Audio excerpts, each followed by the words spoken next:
Welcome to the Madison Miller Podcast. Today is Monday, January 27th, 2020. I obviously have to start the podcast with something very tragic that obviously happened yesterday.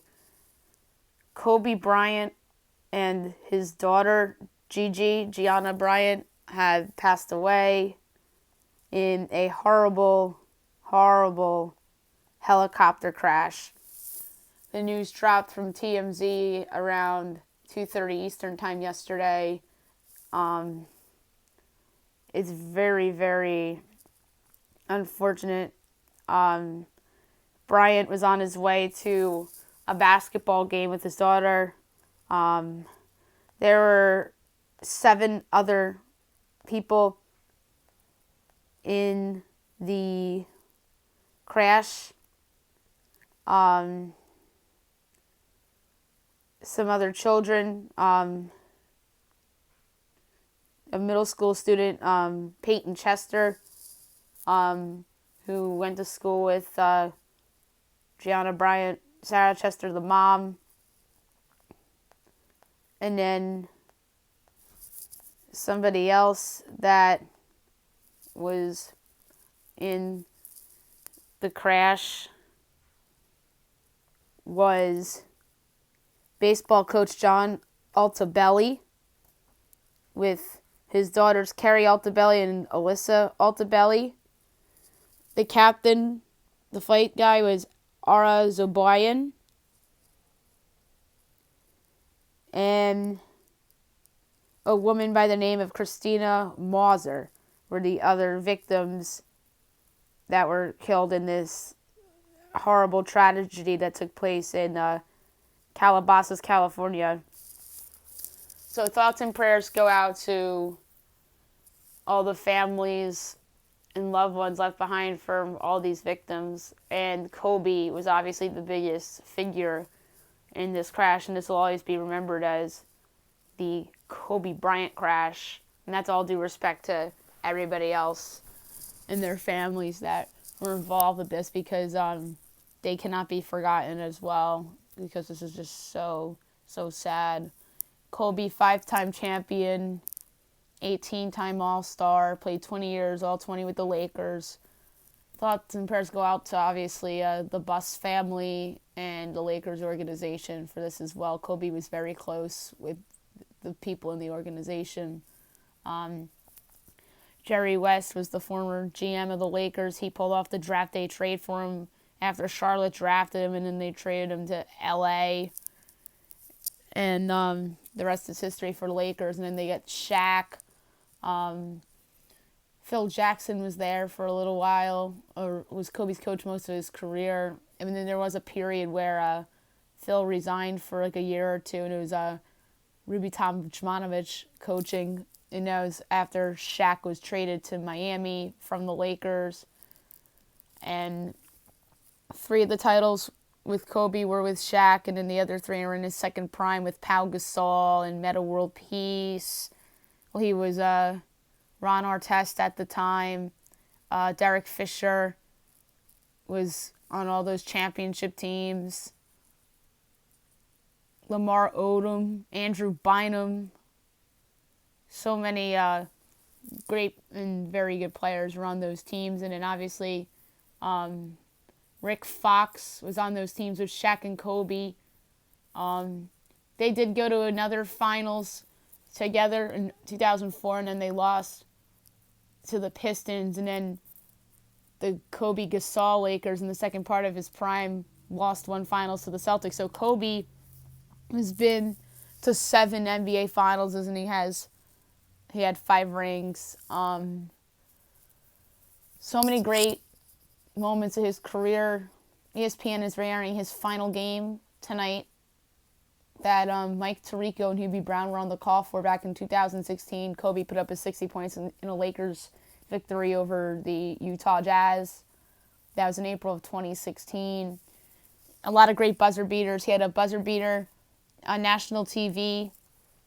I believe it was against the Suns, and it was the debut, I believe, of Mike Breen's bang call, or not necessarily the debut, but one of the memorable Mike Breen bank calls was that buzzer beater by Kobe on an ABC game. I believe it was against the Suns. I remember Kobe had a buzzer beater 3 against the Miami Heat on national television. He had a couple other buzzer beaters. He had the 61-point game at Madison Square Garden, and MSG did a very, very, very nice tribute for Kobe.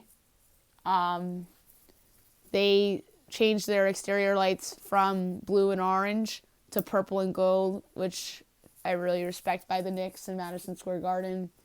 They had a moment of silence before the game. Well, all the arenas rightfully did. A lot of arenas or games, first possessions of the game milked out the clock because the shot clock is 24 seconds in the NBA, and 24 was obviously Kobe's second number, and his other number that he wore in the beginning of his career was 8. And in the Grizzlies game, I believe they did a 24-second shot clock violation, and then the other team did an 8-second violation, and that was in honor of Kobe Bean Bryant. And a lot of other memories from him. His speech after his last game was phenomenal. You've seen other athletes around the NBA and just sports in general. Tiger Woods was very close with Kobe. He said something very nice on TV after the golf tournament over the weekend. I don't think we're even going to get to golf today because I just want to spend some time here about Kobe. LeBron James got off the plane yesterday, and a news van caught him crying, hugging somebody. A-Rod sent out a tribute yesterday. He was very close with Kobe. Derek Jeter posted something on the Players Tribune. Tom Brady paid his respects. A lot of NBA franchises Twitter feeds sent out statements. Mark Cuban of the Dallas Mavericks stated that no Dallas Maverick will ever wear number 24 again in honor of Kobe Bryant. That's very strong. I wonder if the league as a whole will retire 24. But the thing is that Bryant wore 2 numbers. He wore 8 and he wore 24. 8 in the first part of his career and 24 in the second part of his career. And the Lakers obviously retired both of them in 2017 at a really nice ceremony for him. Bryant is also expected to be nominated into the Naismith Basketball Hall of Fame in Springfield in August. That was going to be expected anyway. He would have been a unanimous first ballot Hall of Famer. He was that good and one of the best 10 players of all time. So you knew he was going to be in the Hall of Fame. A lot of other ramifications of this. There's obviously going to be a funeral at some point, and that's going to be very sad. You're going to be seeing so many famous people at the funerals, whether it's from sports or pop culture, because Kobe was more than basketball. He was a life guy. Everybody knew who he was. He had a great personality. He was a great father to his 4 children. He leaves behind 3 of his kids and his beautiful wife, Vanessa. And Vanessa hasn't come out with a statement yet, and I personally don't blame her because she needs some time to grieve. And this must be obviously very, very hard for her to comprehend. And it's unfortunate with the Bryant family because their 2 younger daughters were born within the last 4 years. They had them after Kobe retired. I remember they announced the pregnancy with the 3rd baby like right after he retired. And then the other baby was just born 7 months ago. So this is very, very sad for the NBA, the Lakers, the Bryant family, and all the other families involved in this unthinkable tragedy. And you'll be seeing more tributes throughout the week with other arenas. I think you'll be seeing it in the hockey games tonight as well. You'll be seeing it with the Super Bowl on Sunday for sure. I'm sure J-Lo and Shakira will potentially honor him at halftime. I think that they'll do a moment of silence in the Super Bowl for Kobe, as they should, because it would be a week since his passing on Sunday when they have the big game down in Miami. All the sports channels have been covering this, and not just the sports channels, the news coverage has been Kobe, Kobe, Kobe too, and rightfully so. He was a global icon that was more than just basketball. Like I said, ABC and Fox, etc. It's been the front cover of everything because it's Kobe Bryant.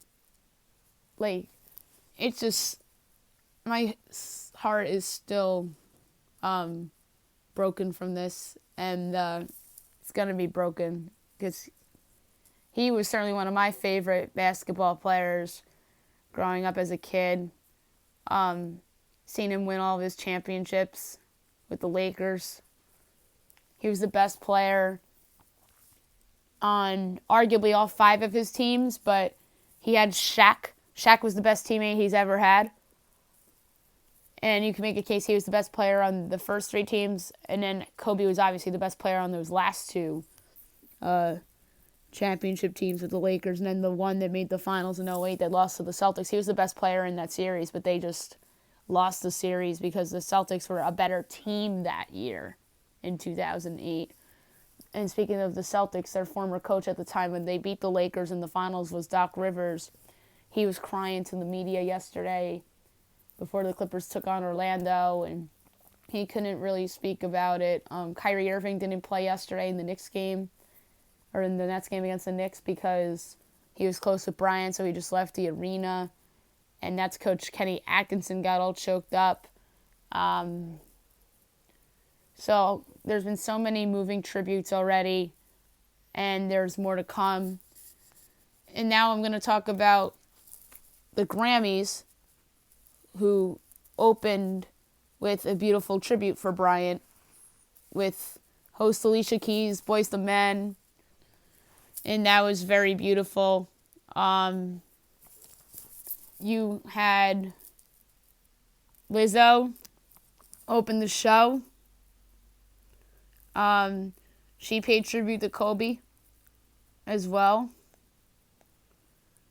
Keys and Boyz II Men performed It's So Hard to Say Goodbye to Yesterday in his memory.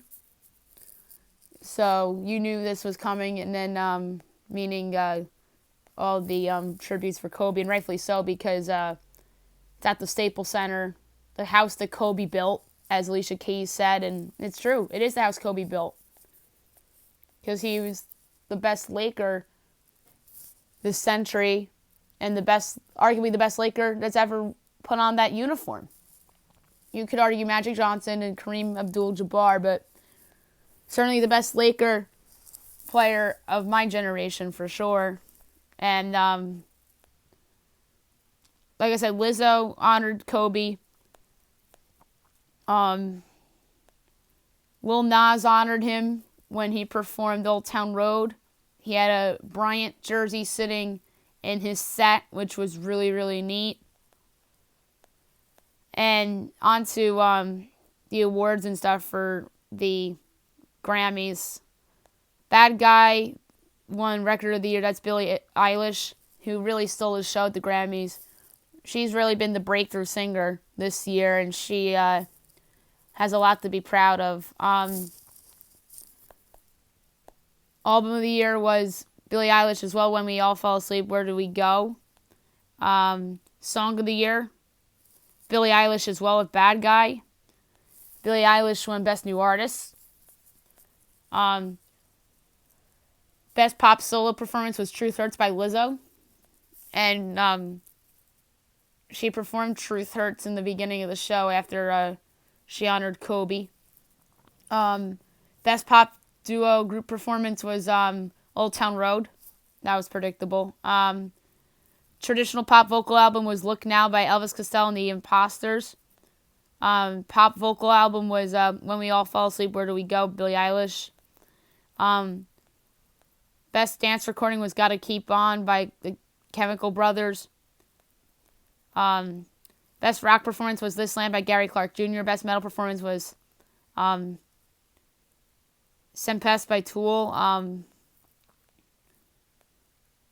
Best rock album was Social Cues, Cage the Elephant.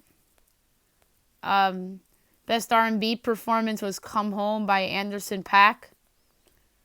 Best R&B song was Say So by PJ Morton. Best rap performance was Racks in the Middle by Nipsey Hussle. Best rap song performance was Higher by DJ Khaled. Best rap song was A Lot by Jermaine Cole, Decoy Nachi, and 21 Savage and Anthony White. Best rap album was Igor by Tyler, the Creator. Best country solo performance was Ride Me Back Home by Willie Nelson. Best country duo group performance was Speechless by Dan and Shay. That was predictable. Best country song, Bring My Flowers Now by Brandi Carlile. Best country album, While I'm Living by Tanya Tucker. And those are really all the notable awards from the Grammys. And obviously the big story was that this show was a lot of Kobe dedication and memorabilia of Kobe Bryant, who obviously played at the Staples Center where the Grammys were held. And now we'll talk about the NBA and go over all the results from last night around the association. I know a lot of guys really did not get up for their games, and rightfully so, because a lot of players that are currently still playing were close with Kobe. Nuggets over the Rockets 117-110. Denver is now 32-14, and Houston's 28-17. Raptors over Spurs 110-106. They're the first game to do the 24-second shot clock violation thing in honor of Kobe. Both teams did it. Toronto 32-14, Spurs 20-25. Hawks over the Wizards 152-133. Trae Young wore number 8 in the beginning of the game to honor Kobe.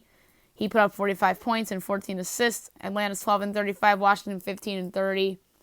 Knicks over the Nets 110-97. Knicks 13-34, Brooklyn 19-26. Grizzlies over the Suns 114-109. Memphis 22-24, Phoenix 19-27. Pelicans over the Celtics 123-108. Pelicans' first win with Zion. They also did the 24 shot clock violation thing. Everyone pretty much did except for the Rockets-Nuggets game. The Nuggets in Denver had a moment of silence for Kobe. New Orleans 18-29, Boston 30-15. Clippers over the Magic 112-97. Clippers 33-14, Orlando 21-26. And Blazers over the Pacers 139-129. Blazers 20-27, Indiana 30-17. Tonight's games: 7 o'clock Cavs Pistons, 7:30 Magic Heat, 8 o'clock Mavs Thunder, Spurs Bulls, Kings Timberwolves, and NBA TV the Rockets at the Jazz. Now we'll talk some NHL hockey. We had the All-Star game. Atlantic over to Metro 9-5. Pacific over to Central 10-5. And then in the final, you had the Pacific over the Atlantic 5-4. And the All-Star game MVP was David Pasternak. And now the league returns tonight with 6 games on the slate. 7 o'clock Capitals at the Canadiens, 7:30 Devils Senators, 8 o'clock Maple Leafs Preds, NBCSN Lightning Stars. Tough one. The Stars are playing well right now. Lightning have turned it around after a slow start. I'm going to go with the Lightning on the road. I don't feel good about it, though. Blues, Canucks, and Ducks at the Sharks. Now we'll go over college basketball from the weekend.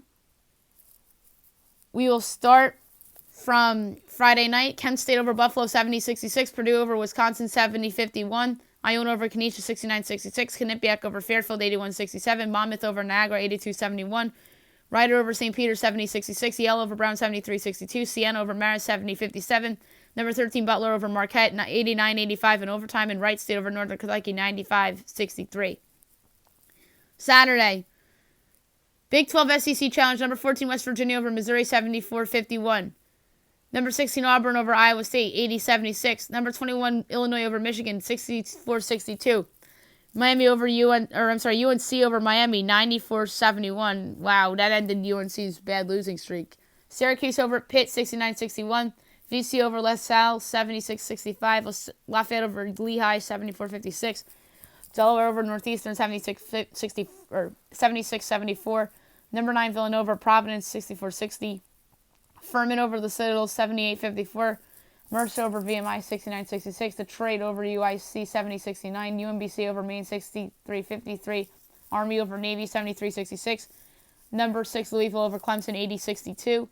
Number 24 Rutgers over Nebraska 75-72. Winthrop over Presbyterian 72-57. LSU over Texas 69-67. App State over Coastal Carolina 78-58. Penn over Temple 66-59. UMass over Duquesne 73-64. Oklahoma over Mississippi State 63-62. BC over Virginia Tech 61-56. St. John's over DePaul 79-66. Youngstown State over Green Bay 98-94 in overtime. Colgate over American 79-69. Eastern Michigan loses to Miami of Ohio 73-68. BU over Holy Cross 79-64. Indiana State over Bradley 61-53. Cleveland State over Milwaukee 70-53. Southern Illinois over Illinois State 58-55. Rhode Island over St. Bonaventure 81-75. North Dakota State over Denver 82-70. UNC Greensboro over Sanford 70-63. Louisiana Tech over UAB 72-58. IUPUI over Oakland 89-85 in overtime. Hartford over Albany 62-48. Central Connecticut State over Wagner 86-76. Sacramento over Fairleigh Dickinson 77-60. Akron over Ohio 88-86. Number 3 Kansas over Tennessee 74-68. SMU beats number 20 Memphis 74-70. Towson over William and Mary 70-58. Radford over Hampton 83-79. UNC Asheville loses to SC Upstate 80-63. Wilmington over Charleston 72-70. Elon over James Madison 82-73. Georgia Tech over NC State 64-58. Oklahoma State over Texas A&M 73-62. Arkansas over TCU 78-67. George Washington over St. Joe's 85-69. Stetson over Liberty 48-43. New Hampshire over Binghamton 77-69. East Tennessee State over Chattanooga 75-64. St. Francis Brooklyn over St. Francis, Pennsylvania 86-79. Northern Illinois over Western Michigan 58-52. Charlotte over FIU 75-49. Hofstra over Drexel 72-59. Cornell over Columbia 62-50. Eastern Illinois over Southeast Missouri State 61-59. NC Central over Delaware State 72-45. Robert Morris over Long Island 71-66. Morgan State over Coppin State 50-48. NCAT over Bethune-Cookman 98-95. South Dakota over Oral Roberts 91-80. Southeast Louisiana over Northwestern State 84-81. McNeese over Houston Baptist 102-89. Central Michigan over Ball State 71-66. Charleston Southern over Gardner-Webb 92-83 double overtime.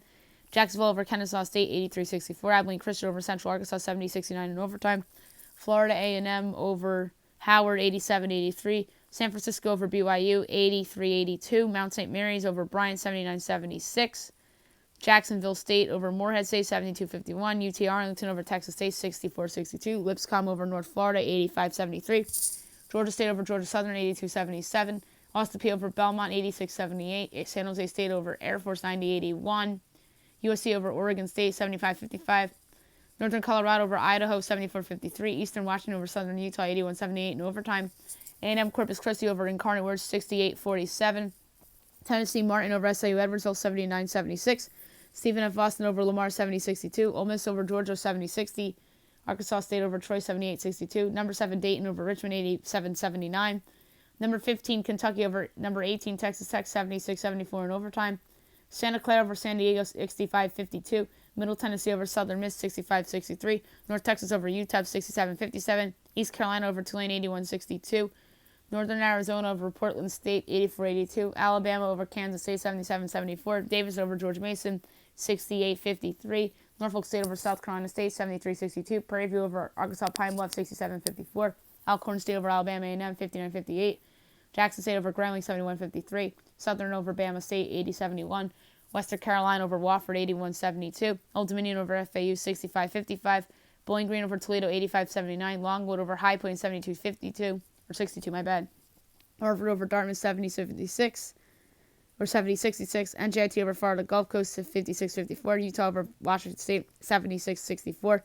Vermont over UMass Lowell, 92-62. Bucknell over Loyola Maryland, 98-83. Nichols over New Orleans, 77-72. Western Kentucky over Marshall, 91-84. Number 1, Baylor over Florida, 72-61. Number 5, Florida State over Notre Dame, 85-84. Pepperdine over Portland, 80-69. Northern Dakota over Western Illinois, 83-77. Omaha over Purdue Fort Wayne, 75-71. Murray State over Tennessee State, 76-64. Louisiana over UL Monroe, 81-60. UTSA over Rice, 90-88.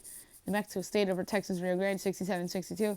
Boise State over Fresno State, 87-53. Utah Valley over Grand Canyon, 73-69. Nevada over New Mexico, 96-74. South Carolina over Vandy, 90-64. Wichita over UCF, 87-79. Number 23, Colorado over Washington, 76-62. Weber State over Montana, 87-85 in overtime. Eastern Kentucky over Tennessee Tech, 80-74. Texas Southern over Mississippi Valley State, 80-67. Montana State over Idaho State, 75-64. Little Rock over South Alabama, 73-71. St. Mary's over Loyola Marymount, 73-62. Number 22, Arizona loses at Arizona State, 66-65. Number 2, Gonzaga over Pacific, 92-59.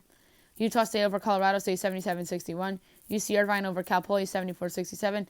UC Santa Barbara over UC Riverside, 65-63. UMKC over Cal Baptist, 67-57. Seattle over Cal State Bakersfield, 86-79.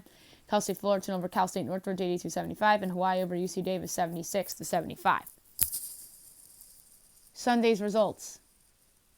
Princeton over the State University of Rutgers, 87-41. Not Rutgers that, the Scarlet Knight Rutgers that are in the Big Ten. This is like Rutgers Newark or something like that. Tulsa over UConn, 79-75 in overtime. Virginia over Wake, 65-63 in overtime. Number 17, Maryland over Indiana, 77-76. Monmouth over Iona, 94-88. Number 25, Houston over South Florida, 68-49. Fairfield over Canisius, 63-55. Siena over Quinnipiac, 84-61. Rider over Manhattan, 67-63.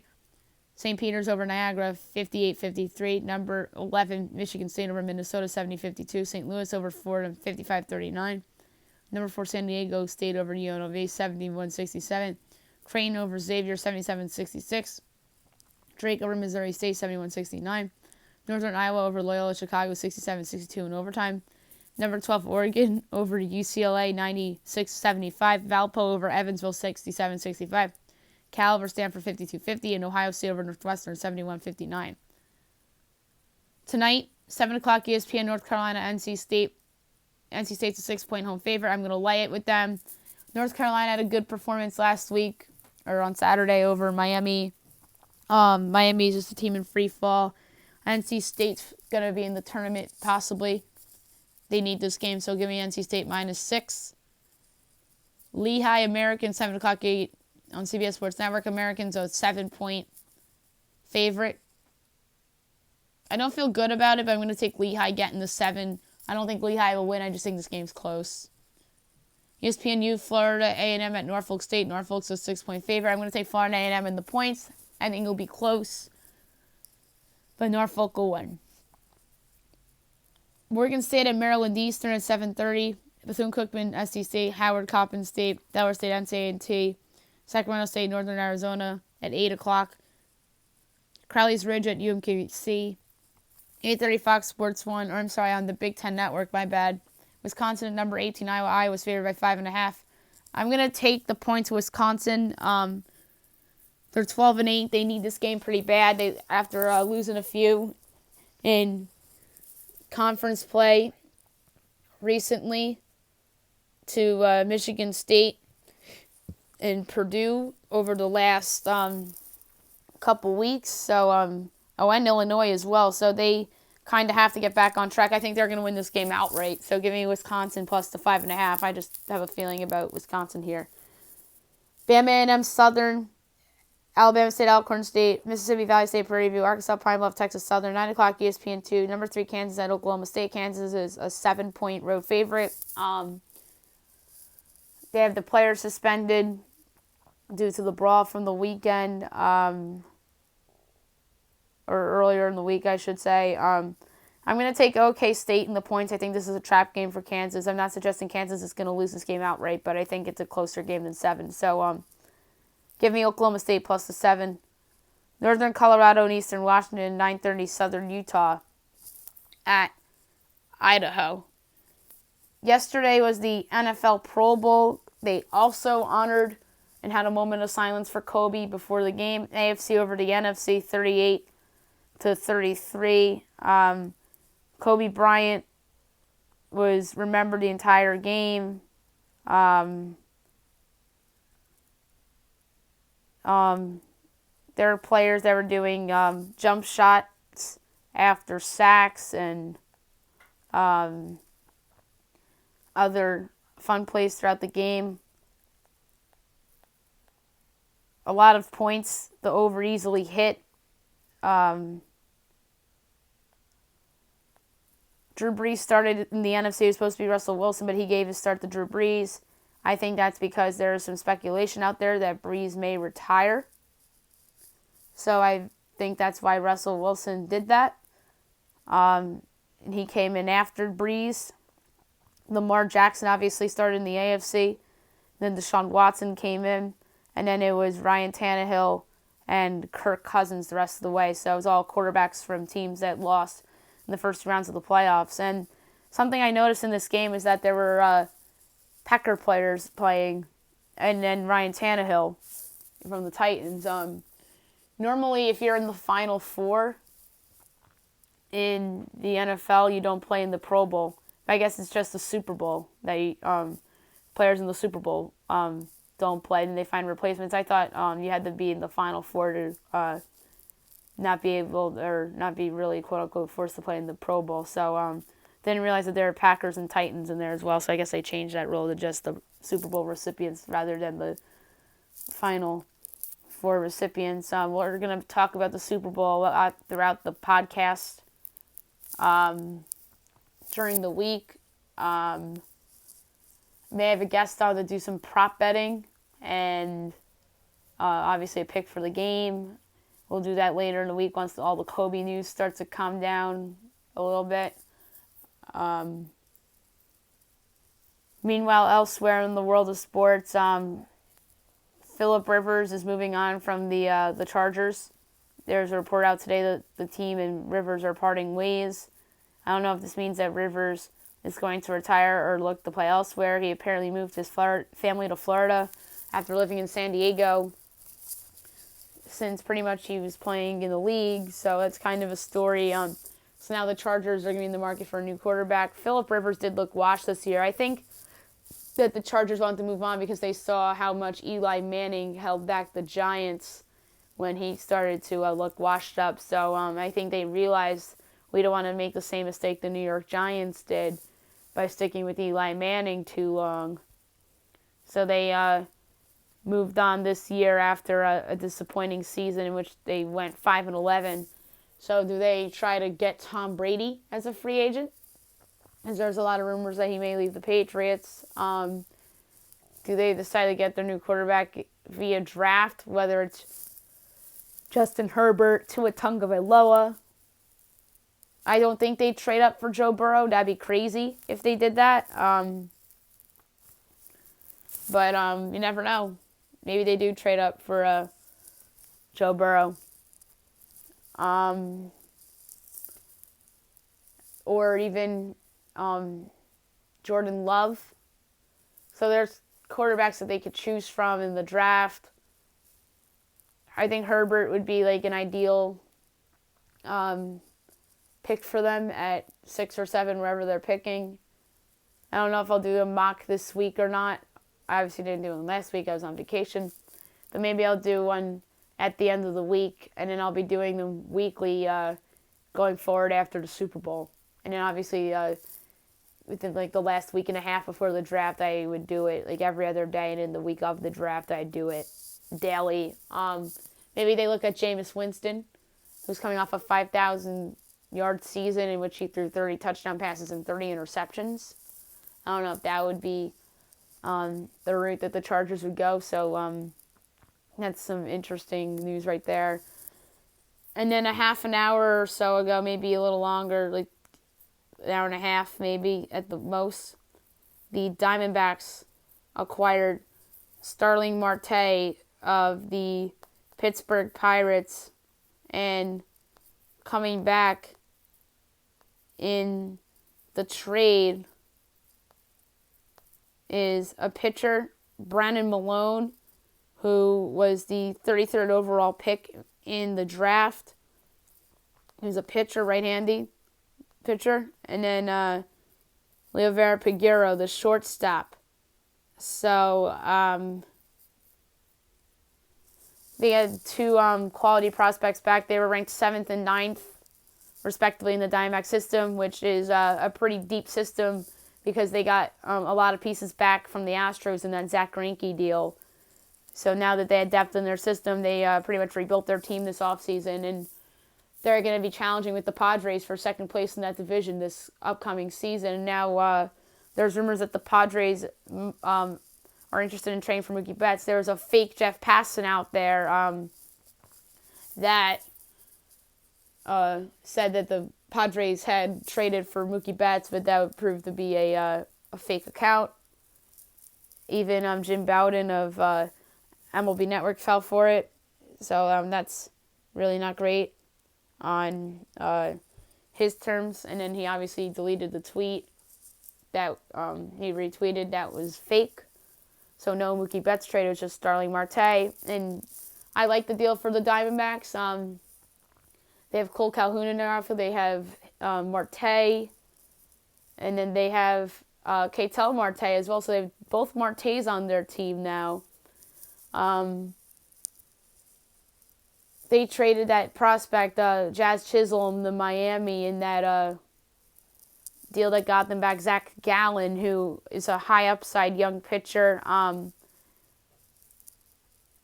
They also have Tajon Walker coming back from Tommy John. They obviously traded away Greinke. They have Robbie Rice still around. So this team has a lot of assets, and it could go either way this season. So the NL West has the Dodgers, obviously the favorites. They should win that division going away. Still, even though the Padres and the Diamondbacks have drastically improved with their moves. I think whether the Padres get Mookie Betts or not is going to determine second place in that division as of right now. The Giants really didn't do anything to improve their team, and Nolan Arenado wants out of Colorado. So that's a little bit of an interesting division for a number of different reasons. And then we had a free agent signing this morning. Nicholas Castellanos signed a 4-year, $64 million contract with the Cincinnati Reds. So the Reds really are loaded now. They added Mike Moustakas and Nicholas Castellanos. And then they added Tyler Thornburg in their bullpen. And then they added another pretty solid reliever in their pen. I can't think of who it was. And then obviously Trevor Bauer at the deadline last year.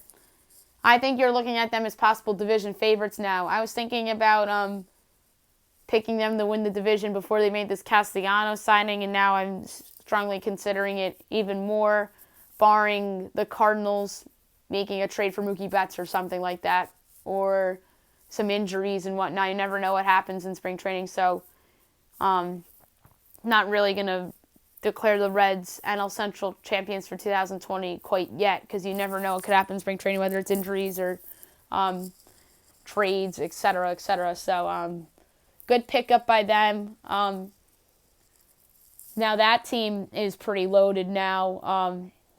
Joey Votto, somebody that's not the player he used to be, but he could still produce.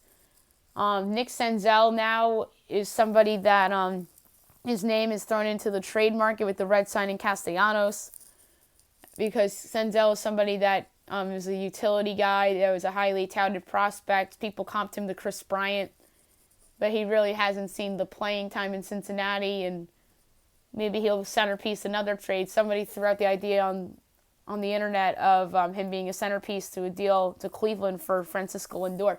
If they added Lindor, then that might be right there at the Dodgers for best teams in the National League with the Dodgers, the Braves, the Nationals. So an interesting move there by the Cincinnati Reds signing Nicholas Castellanos. And I definitely want to have Terry Cushman on my podcast before spring training gets underway so we can catch up on the offseason and whatnot, because I had my hiatus and I really didn't want to have guests on right away. And I obviously was on my hiatus while the Yankees signed Garrett Cole, so we have to get in depth about that, as well as a couple of my other guests that I like to have on the show before baseball starts. So we're going to be having a lot of baseball talk once football ends and once all the Kobe stuff dies down just a little bit, because baseball's a fun sport to watch. And then we obviously had the Astros cheating scandal that I discussed on the podcast, and the fallout of that with the Mets firing Beltran and the Red Sox firing Cora and the Astros firing Hinch and Luhnow. And Luis Rojas, by the way, was hired as the Mets manager to replace Beltran. And he was somebody that managed a lot of the guys that are currently on their roster in the minors. So he has experience with guys like Jacob deGrom and Pete Alonso and Noah Syndergaard. So I'm sure those players are fine with the hire, but you need to see how it would work for him in the big leagues. And now, last but not least, my best bets of the day, brought to you by FanDuel. College basketball, I'm taking Wisconsin getting the 5.5. I think that line's pretty big. I think Iowa's overvalued, and I think that Wisconsin is a team that's a buy low right now with a couple losses that I talked about earlier. I think they're going to win the game outright. So, worst case scenario, Iowa wins by 5 and I win the money. So give me Wisconsin getting the 5.5, and the juice was on Wisconsin when I made the bet. So the line probably will drop. And in the NBA, the Miami Heat giving 4.5 against Orlando. That's a layup. The line went up to 6, but I got it at 4.5. I don't get why Miami was laying such a low number. Like, one team is clearly superior to the other. And if this game was at the Magic, I'd make the Heat a 3-point road favorite. So I think I'm getting a lot of value here with the Miami Heat, only laying 4.5, because I think that they should be like a 9-point favorite at home against Orlando, not 4.5. Like I said, it went up to 6 because everyone probably saw that low number was betting Miami. So I lucked out that I got it at such a good number. So give me the Miami Heat minus the 4.5 at home against the Orlando Magic as my other best bet. Tomorrow I'm going to have my podcast up in the morning. We'll talk about more Kobe stuff. Maybe I'll do like a top 10 Kobe career moments and whatnot, and go over some other memories I have from Kobe Bryant, like from photo bombs and video recording bombs from TV, etc., etc., all the funny things that he did throughout his career. Go over the NBA, NHL, college basketball, look ahead to tomorrow's slate and all those sports. Any other moves that happen in the world of sports as well. And I hope you guys have a great day, everybody.